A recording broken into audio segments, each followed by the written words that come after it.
Hey guys, zpolt here and I'm back for another comparison, and we're now comparing two really exciting products. This is the KZ-S1 versus the S1D. So I recently reviewed the S1D and I super duper love it.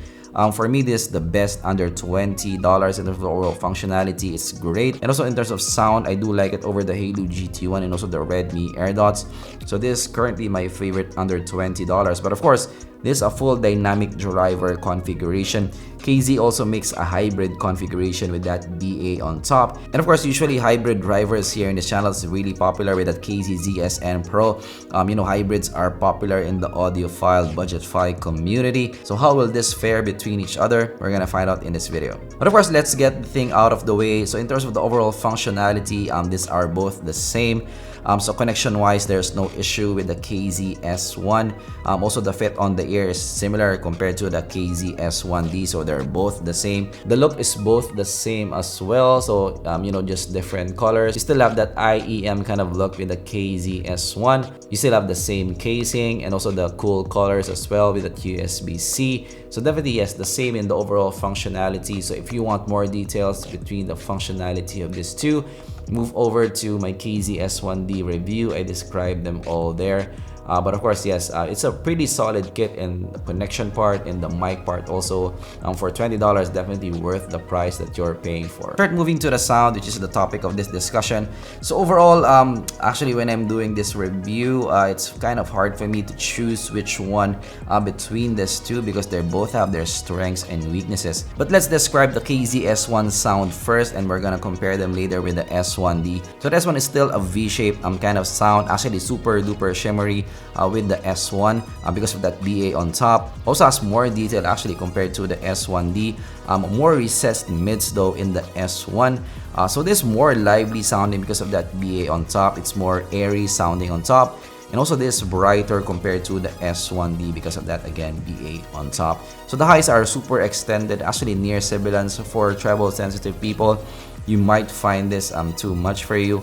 Again, airy, and also has that peak on top, has that chi-fi peak on top. So this usual of chi-fis, which makes this a really fun listen. So this can be more fun listen in the S1 compared to the S1D actually. However, because of that peak, it makes some cymbals sound a bit thin. So like for example, in September, Earth, Wind, and Fire, the main cymbals there sound a bit small and also thin in the overall sound. So the body is not that good because of that shimmer on top. It's exciting but less natural. Moving to the S1D, actually it is more natural in terms of the highs. Less exciting, less airy on top, but better body and more natural sounding. So, trading shades at each other. But definitely, yes, highs here are more exciting, more kind of fun in the S1. Mids are actually fairly good with the S1 also. More in the thin side in terms of the overall presentation. Not super duper thick and not a lush. So male vocals are a bit thin and recessed in the mix here, more so compared to the S1D. Like in September, the vocals are a bit in the back of the mix. However, in female vocals is actually better in the S1. So like in Praning, Sino Sikat, the female vocals there are a bit more forward in the mix. But still a bit recessed than what I would like. So in terms of the vocals, actually the vocals are better for me in the S1D. In the positioning, this is more forward, a bit more forward in the S1D. So the S1 is actually more V-shaped compared to the S1D. However, in the S1, this is better in detail in the mids department compared to the S1. So there's some micro detail here, which is really good, especially because of that BA on top. Also fairly revealing as well in terms of the mids department. So I would say pretty good in terms of the detail retrieval. It's just the positioning that's my issue here. But detail-wise, it's pretty good with the S1. The bass is in the boomy side, but not super duper prominent bass. Still controlled, I would say it doesn't overpower the rest of the spectrum, but this is not your bass heads IEM. This doesn't go super deep as well. Not a lot of sub bass here. There's also slight punch, but just slight punch here, not super duper forward punch. So definitely still present in the mix, but not super duper forward. Soundstage is very similar between both. The S1 has more height compared to depth. The S1D has more depth compared to height. Separation is similar, so maybe a touch better in the the S1 because of that cleaner presentation overall, but they're both, I would say, pretty similar in the presentation. So moving to the S1D, I would say has a more cohesive sound across the range. It has a more natural sound across the range. I would say better tonality with the S1D, a more balanced sound, less bright here.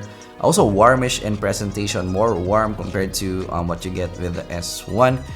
So frankly, the S1D sounds a bit more natural and sounds more right in the S1. However, it's less micro detail here, but less fatiguing to listen to more than the S1. The S1 again has that brightness on top, which may be fatiguing to listen to. So for those treble sensitive people, you might like the S1D more. So the highs here are less airy but has better body in the highs. So mids here are thicker and more lush and richer as well. So the vocals are more full. Vocal tracks better for me in the S1D. The bass is a little bit more boomy and more prominent in the S1D. So yes, they're both throwing shades at each other. If you like a more exciting, more lively sound, maybe go for the S1. If you like a more natural sound but less exciting, more relaxed sound, go for the S1D. I say they're both pretty good. It will be kind of up to you, what signature you prefer. Frankly, for me, I kind of prefer the S1D. It's a more right sound again, more natural sound.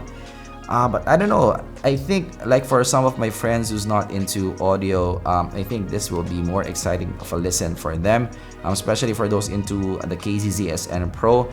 A lot of people have listened to the KZSN Pro and are impressed with the sound because of the shimmer on top. It's just impressive to listen to. It's a different listen because they haven't listened to BA kind of sound before, and the first time you listen to that, it's a more lively, more exciting, more engaging kind of listen, more musical kind of listen, and the S1 gives that kind of impression. So I would say, I don't know, for most people, I think the S1 would be a better pick. So I think for 70% of the people, especially for those not into audio really, this might be actually a better pick in the S1. I don't know, so it will depend on you, what you kind of like. As I mentioned, it's pretty hard for me to pick, the super duper winner.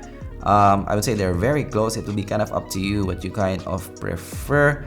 Very hard to choose between two nice TWS. So that is my take on the KZ-S1 and S1D. I don't know if I helped you on this, but maybe you're even more confused, because I am indeed confused in what to get between these two, because they're both pretty good for me. Of course, if you have additional questions, let me know down in the comments below. And of course, if you want to get either of these, use my links also down in the comments below. It will help out the channel a lot. And of course, let me know down in the comments below as well what you chose between these two in the end, and are you happy with your decision? Let me know down in the comments below, and I'm gonna see you guys in the next video. Goodbye.